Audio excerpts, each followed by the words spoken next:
2 লাখ মানুষের স্বাস্থ্যসেবা নিশ্চিতে 2008 সালের 31 থেকে 50 শয্যায় উন্নীত হয় পটুয়াখালীর 10 মিনা উপজেলা স্বাস্থ্য কমপ্লেক্স।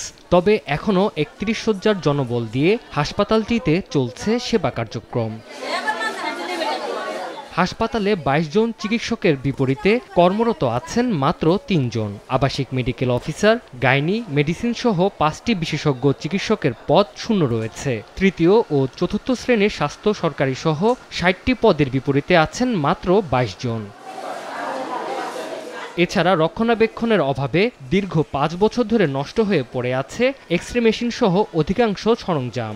একদিকে চিকিৎসক সংকট, অন্যদিকে হাসপাতালের সরঞ্জাম বিকলের কারণে বেসরকারি হাসপাতাল ও ক্লিনিকে যেতে হচ্ছে রোগীদের। ভালো ধরনের ডাক্তারও নাই, ভালো চিকিৎসা পাওয়া যায় না, সামান্য রোগীর চিকিৎসা চলে। টেস্ট দিয়েছে, টেস্ট হাসপাতালে করে নাই, বাইরে দিয়ে করাইছি।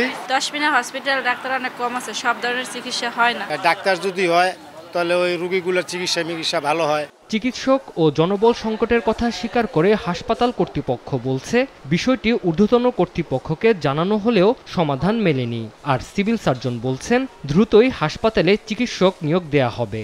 10 জনের কাজ 4 জনে করা অনেক কষ্টসাধ্যই হয় এবং সেই সার্ভিসটা আসলে রোগীদের জন্য অনেক সময় কোয়ালিটিফুল নাও হতে পারে। যে নতুন 3000 ডাক্তার নিয়োগ পাচ্ছে, শুধু 10 মিনা না, পুরো পটুয়াখালীরই ইনশাল্লাহ আমরা ভালো সংখ্যক ডাক্তার অল্প কিছুদিন ধরে পাবো।